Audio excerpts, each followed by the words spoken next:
ಎಲ್ಲರಿಗೂ ನಮಸ್ಕಾರಗಳು. ನಾನು ಯಲ್ಲಾಲಿ, 6ನೇ ತರಗತಿ ಸರ್ಕಾರಿ ಹಿರಿಯ ಪ್ರಾಥಮಿಕ ಶಾಲೆ ಕೌಡ್ಗ. ನಾನು ಇಂದು ಸಮಾಸಗಳ ಕುರಿತು ತಿಳಿಸಲು ಪ್ರಯತ್ನಿಸುತ್ತೇನೆ.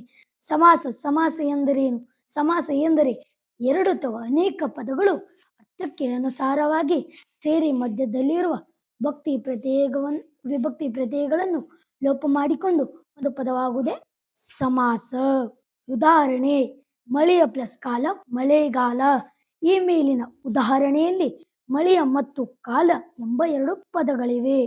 ಈ ಎರಡು ಪದಗಳು ಸೇರಿಸಿದಾಗ ಮಳೆಗಾಲ. ಇಲ್ಲಿ ಮಳೆ ಎಂಬುದು ಪೂರ್ವಪದ. ಇದರ ಕೊನೆಯ ಅಕ್ಷರ ಯ ಇದೆ. ಇದರಲ್ಲಿ ಅ ಎಂಬ ಷಷ್ಠಿ ವಿಭಕ್ತಿ ಪ್ರತ್ಯಯ ಲೋಪವಾಗಿದೆ. ಷಷ್ಠಿ ವಿಭಕ್ತಿ ಪ್ರತ್ಯಯವಿದೆ. ಕೂಡಿಸಿ ಬರೆದಾಗ ಮಳೆಯ ಪ್ಲಸ್ ಕಾಲ ಮಳೆಗಾಲ ಆಗುತ್ತದೆ. ಇಲ್ಲಿ ಅ ಎಂಬ ವಿಭಕ್ತಿ ಪ್ರತ್ಯಯ ಲೋಪವಾಗಿದೆ. ಹೀಗೆ ಮಧ್ಯದಲ್ಲಿರುವ ವಿಭಕ್ತಿ ಪ್ರತ್ಯಯಗಳನ್ನು ಲೋಪ ಮಾಡಿಕೊಂಡು ಒಂದು ಪದವಾಗುವುದೇ ಸಮಾಸ. ಸಮಾಸದಲ್ಲಿ ಬರುವ ಮೊದಲನೇ ಪದಕ್ಕೆ ಪೂರ್ವ ಪದವೆಂದು, ಎರಡನೇ ಪದಕ್ಕೆ ಉತ್ತರ ಪದವೆಂದು ಕರೆಯುತ್ತಾರೆ. ಉದಾಹರಣೆ: ಅರಮನೆ ಇದೆ. ಬಿಡಿಸಿ ಬರೆದಾಗ ಅರಸನ ಪ್ಲಸ್ ಮನೆ ಅರಮನೆ ಆಗುತ್ತದೆ. ಇದರಲ್ಲಿ ಮೊದಲನೇ ಪದ ಅರಸನ, ಎರಡನೇ ಪದ ಮನೆ. ಹೀಗೆ ಇಲ್ಲಿ ಪೂರ್ವ ಪದ ಮತ್ತು ಉತ್ತರ ಪದ ಇರುತ್ತವೆ. ವಿಗ್ರಹ ವಾಕ್ಯ ಎಂದರೇನು? ವಿಗ್ರಹ ವಾಕ್ಯ ಎಂದರೆ ಸಮಾಸ ಪದವನ್ನು ಬಿಡಿಸಿ ಬರೆಯುವುದಕ್ಕೆ ವಿಗ್ರಹ ವಾಕ್ಯ ಎನ್ನುತ್ತಾರೆ. ಉದಾಹರಣೆ: ಬೆಟ್ಟದಾವರೆ ಪದವಿದೆ. ಬಿಡಿಸಿ ಬರೆದಾಗ ಬೆಟ್ಟದ ಪ್ರಸ್ತಾವರೆ ಬೆಟ್ಟದಾವರೆ ಆಗುತ್ತದೆ. ಹೀಗೆ ಸಮಾಸ ಪದವನ್ನು ಬಿಡಿಸಿ ಬರೆಯುವುದಕ್ಕೆ ವಿಗ್ರಹ ವಾಕ್ಯ ಎನ್ನುತ್ತಾರೆ. ಸಮಾಸದಲ್ಲಿ 8 ವಿಧಗಳಿವೆ. ತತ್ಪುರುಷ ಸಮಾಸ, ಕರ್ಮಧಾರಯ ಸಮಾಸ, ಅಂಶಿ ಸಮಾಸ, ದ್ವಿಗು ಸಮಾಸ, ದ್ವಂದ್ವ ಸಮಾಸ, ಬಹುವ್ರೀಹಿ ಸಮಾಸ, ಕ್ರಿಯಾ ಸಮಾಸ, ಗಮಕ ಸಮಾಸ. ತತ್ಪುರುಷ ಸಮಾಸ ಎಂದರೇನು? ತತ್ಪುರುಷ ಸಮಾಸ ಎಂದರೆ ಎರಡು ನಾಮಪದಗಳು ಸೇರಿ ಸಮಾಸ ಪದವಾದಾಗ ಉತ್ತರ ಪದ ಅರ್ಥವು ಪ್ರಧಾನವಾದರೆ ಅಂತಹ ಪದಗಳೇ ತತ್ಪುರುಷ ಸಮಾಸ ಎಂದು ಹೆಸರು. ಉದಾಹರಣೆ: ಅರಸನ ಪ್ಲಸ್ ಮನೆ ಅರಮನೆ, ಮನೆಯ ಪ್ಲಸ್ ಕೆಲಸ ಮನೆಯ ಕೆಲಸ, ಮಳೆಯ ಪ್ಲಸ್ ಕಾಲ ಮಳೆಗಾಲ, ತಲೆಯಲ್ಲಿ ಪ್ಲಸ್ ನೋವು ತಲೆನೋವು, ಮಲ್ಲಿಗೆ ಪ್ಲಸ್ ಹೂವು ಮಲ್ಲಿಗೆ ಹೂವು, ಬೆಟ್ಟದ ಪ್ರಸ್ತಾವರೆ ಬೆಟ್ಟದಾವರೆ, ವಯಸ್ಸಿನಿಂದ ಪ್ಲಸ್ ವೃದ್ಧ ವಯೋವೃದ್ಧ, ಹಗಲಿನಲ್ಲಿ ಪ್ಲಸ್ ಕನಸು ಹಗಲು ಕನಸು, ಕಲ್ಲಿನ ಪ್ಲಸ್ ಹಾಸಿಗೆ ಕಲ್ಲು ಹಾಸಿಗೆ, ಕಣ್ಣಿನಿಂದ ಪ್ಲಸ್ ಕೂಡ ಕಣ್ಣು ಕುರುಡ, ತಲೆಯಲ್ಲಿ ಪ್ಲಸ್ ನೋವು ತಲೆನೋವು. ಈ ಮೇಲಿನ ಪದಗಳಲ್ಲಿ ಉತ್ತರ ಪದದ ಅರ್ಥವು ಪ್ರಧಾನವಾಗಿದೆ. ಆದ್ದರಿಂದ ಇವು ತತ್ಪುರುಷ ಸಮಾಸಕ್ಕೆ ಉದಾಹರಣೆಗಳು. ಕರ್ಮಧಾರಯ ಸಮಾಸ ವಿಶೇಷಣ ಮತ್ತು ವಿಶೇಷ ಸಂಬಂಧದಿಂದ ಕೂಡಿ ಆಗುವ ಸಮಾಸವೇ ಕರ್ಮಧಾರಯ ಸಮಾಸ. ವಿಶೇಷಣ ಎಂದರೇನು? ವಿಶೇಷಣ ಎಂದರೆ ವಸ್ತು ಅಥವಾ ವ್ಯಕ್ತಿಗಳ ಗುಣ, ರೀತಿ, ಸ್ವಭಾವ ತಿಳಿಸುವ ಪದಗಳೇ ವಿಶೇಷಣ ಪದಗಳು. ವಿಶೇಷ ಎಂದರೇನು? ವಿಶೇಷಣಗಳನ್ನು ಯಾವುದಕ್ಕೆ ಹೇಳಲಾಗುತ್ತದೋ ಅಂತಹ ಶಬ್ದಗಳನ್ನು ವಿಶೇಷಗಳೆಂದು ಕರೆಯುತ್ತಾರೆ. ಉದಾಹರಣೆ: ಹಿರಿದು ಪ್ಲಸ್ ಮರ ಹೆಮ್ಮರ, ಬಿಳಿಯ ಪ್ಲಸ್ ಮುಗಿಲು ಬೆಳ್ಮುಗಿಲು, ಹಿಡಿದು ಪ್ಲಸ್ ಬಾಗಿಲು ಹೆಬ್ಬಾಗಿಲು. ಈ ಮೇಲಿನ ಉದಾಹರಣೆಯಲ್ಲಿ ಹಿಡಿದು ಮತ್ತು ಬಿಳಿಯ ವಿಶೇಷಣಗಳಾಗಿವೆ. ಮರ ಮತ್ತು ಮುಗಿಲು ಬಾಗಿಲು ವಿಶೇಷಗಳಾಗಿವೆ. ಇತರ ಉದಾಹರಣೆ ಗಮನಿಸಿ.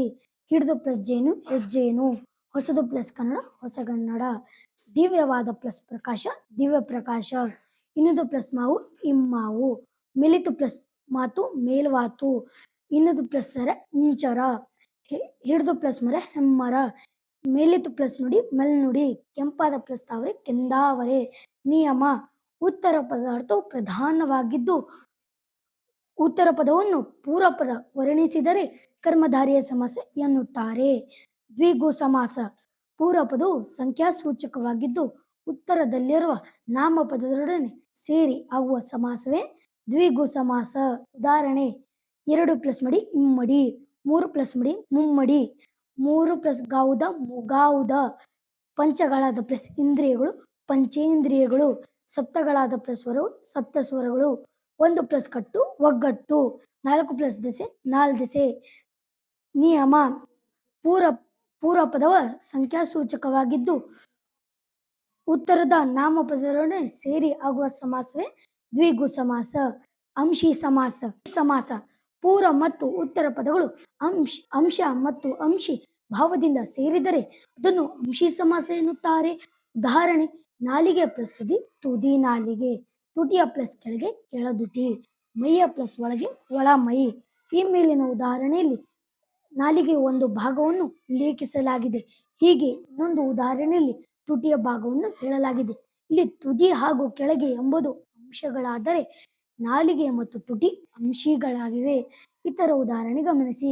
ಕೈ ಪ್ಲಸ್ ಅಡಿ ಅಂಗೈ, ತಲೆಯ ಪ್ಲಸ್ ಹಿಂದೆ ಹಿಂದಲೆ, ಹುಬ್ಬಿನ ಪ್ಲಸ್ ಕೊನೆ ಕೋನೆ ಹುಬ್ಬು, ಅಡವಿದು ಪ್ಲಸ್ ನಟ್ಟಡವಿ, ಕಾಲಿನ ಪ್ಲಸ್ ಹಿಂದೆ ಹಿಂಗಾಲು, ಬೆರಳಿನ ಪ್ಲಸ್ ತುದಿ ತುದಿ ಬೆರಳು, ಕಾಲಿನ ಪ್ಲಸ್ ಮುಂದೆ ಮುಂಗಾಲು.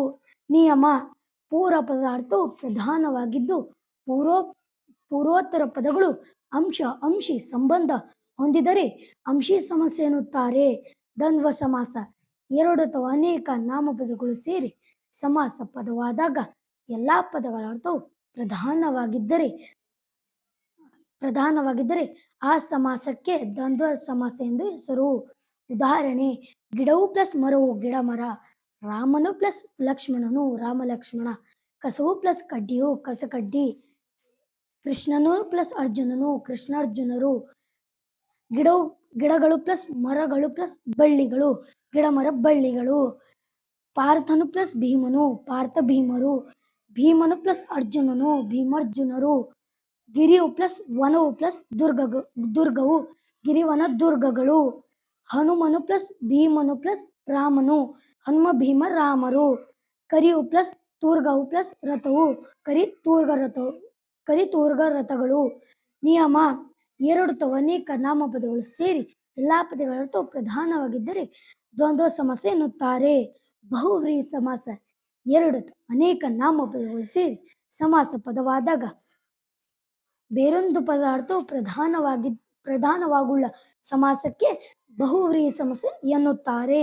ಉದಾಹರಣೆ: ಮೂರು ಪ್ಲಸ್ ಕಣ್ಣುಗಳನ್ನು ಮುಕ್ಕಣ್ಣ, ಹಣೆಯಲ್ಲಿ ಪ್ಲಸ್ ಕಣ್ಣುಗಳನ್ನು ಹಣೆಗಣ್ಣ, ಕೆಂಪಾದ ಪ್ಲಸ್ ಕಣ್ಣುಗಳನ್ನು ಕೆಂಗಣ್ಣ, ಚಕ್ರವನ್ನು ಪ್ಲಸ್ ಪಾಣಿಯಲ್ಲಿ ಪ್ಲಸ್ ಉಳುವನು ಚಕ್ರಪ್ರಾಣಿ, ಚಂದ್ರನಂತೆ ಪ್ಲಸ್ ಮುಖ ಉಳುವಳು ಚಂದ್ರಮುಖಿ, ದಿನಪನ ಪ್ಲಸ್ ಸುತ ಪ್ಲಸ್ ಆಗಿರುವವ ದಿನಪನ ಸುತ, ಧನುಜರಿಗೆ ಪ್ಲಸ್ ರೀಪು ಪ್ಲಸ್ ಆಗಿರುವ ಧನುಜರೀಪು, ರಾಜೀವನಿಗೆ ಪ್ಲಸ್ ಸಖ ಪ್ಲಸ್ ಆಗಿರುವವ ರಾಜೀವನ ಸಖ. ನಿಯಮ: ಎರಡಕ್ಕಿಂತ ಹೆಚ್ಚು ನಾಮಪದಗಳು ಸೇರಿ ಸಮಾಸ ಪದವಾದಾಗ ಅನ್ಯ ಪದ ಪ್ರಧಾನವಾಗುಳ್ಳ ಸಮಾಸಕ್ಕೆ ಬಹುವ್ರೀಹಿ ಸಮಾಸ ಎನ್ನುತ್ತಾರೆ. ಕ್ರಿಯಾ ಸಮಾಸ: ಸಮಾಸದಲ್ಲಿ ಉತ್ತರ ಪದವು ಕ್ರಿಯಾಸೂಚಕವಾಗಿದ್ದು ಅದು ಕ್ರಿಯಾ ಸಮಾಸ ಎನ್ನುತ್ತಾರೆ. ಉದಾಹರಣೆ: ಮುದ್ದನ್ನು ಪ್ಲಸ್ ಮಾಡು ಮುದ್ದು ಮಾಡು, ಕಣ್ಣನ್ನು ಪ್ಲಸ್ ತೆರೆ ಕಣ್ದೆರೆ, ಮೈಯನ್ನು ಪ್ಲಸ್ ತಡಿ ಮೈ ದಡವಿ, ಕೈಯನ್ನು ಪ್ಲಸ್ ತೊಳೆ ಕೈ ತೊಳೆ, ಮರವನ್ನು ಪ್ಲಸ್ ಹತ್ತು ಮರ ಹೊತ್ತು, ಊಟವನ್ನು ಪ್ಲಸ್ ಮಾಡು ಊಟ ಮಾಡು, ತಲೆಯನ್ನು ಪ್ಲಸ್ ಬಾತು ತಲೆ ಬಾಚು, ಕಾಲನ್ನು ಪ್ಲಸ್ ಎಳೆ ಕಾಲು ಎಳೆ, ಸಾಕ್ಷಿಯನ್ನು ಪ್ಲಸ್ ಮಾಡಿ ಸಾಕ್ಷಿ ಮಾಡಿ, ಮೋಸವನ್ನು ಪ್ಲಸ್ ಮಾಡು ಮೋಸ ಮಾಡು. ನಿಯಮ: ಪೂರ್ವ ಪದದಲ್ಲಿ ಕಾರಕವಾಗಿದ್ದು ಕ್ರಿಯಾರ್ಥವುಳ್ಳ ಉತ್ತರ ಪದದೊಡನೆ ಸೇರಿ ಆಗುವ ಸಮಾಸವೇ ಕ್ರಿಯಾ ಸಮಾಸ. ಗಮಕ ಸಮಾಸ: ಪೂರ್ವ ಪದವು ಸರ್ವನಾಮ ಅಥವಾ ಕೃದಂತಗಳಲ್ಲಿ ಒಂದಾಗಿದ್ದು ಉತ್ತರ ಪದವು ನಾಮಪದವಾಗಿದ್ದರೆ ಅದನ್ನು ಗಮಕ ಸಮಾಸ ಎನ್ನುತ್ತಾರೆ. ಉದಾಹರಣೆ: ಇವನು ಪ್ಲಸ್ ಮುದುಕ ಈ ಮುದುಕ, ಅವು ಪ್ಲಸ್ ಪ್ರಾಣಿಗಳು ಆ ಪ್ರಾಣಿಗಳು, ಮಾಡಿದುದು ಪ್ಲಸ್ ಅಡುಗೆ ಮಾಡಿದಡುಗೆ, ಬಾಡಿದುದು ಪ್ಲಸ್ ಹೂವು ಬಾಡಿದ ಹೂವು, ಉಡುವುದು ಪ್ಲಸ್ ದಾರ ಉಡ್ದಾರ, ಅವನು ಪ್ಲಸ್ ಹುಡುಗ ಆ ಹುಡುಗ, ಇದು ಪ್ಲಸ್ ಕಲ್ಲು ಈ ಕಲ್ಲು, ಕಡಿಯುವುದು ಪ್ಲಸ್ ಕೋಲು ಕಡಿಗೋಲು, ಅರಳುವುದು ಪ್ಲಸ್ ಮೊಗ್ಗು ಅರಳು ಮೊಗ್ಗು, 60 ಪ್ಲಸ್ 6 66, 20 ಪ್ಲಸ್ 5 25, ಸಿಡಿಯುವುದು ಪ್ಲಸ್ ಮದ್ದು ಸಿಡಿ ಮದ್ದು, ಅವಳು ಪ್ಲಸ್ ಹೆಂಗಸು ಆ ಹೆಂಗಸು. ನಿಯಮ: ಪೂರ್ವ ಪದವು ಸರ್ವನಾಮ ಸಂಖ್ಯಾಸೂಚಕವಾಗಿದ್ದು ಮತ್ತು ಗುಣವಾಚಕವಾಗಿದ್ದು ಉತ್ತರ ಪದದ ನಾಮಪದದೊಡನೆ ಸೇರಿ ಆಗುವ ಸಮಾಸವೇ ಗಮಕ ಸಮಾಸ ಎನ್ನುತ್ತಾರೆ. ಧನ್ಯವಾದಗಳು.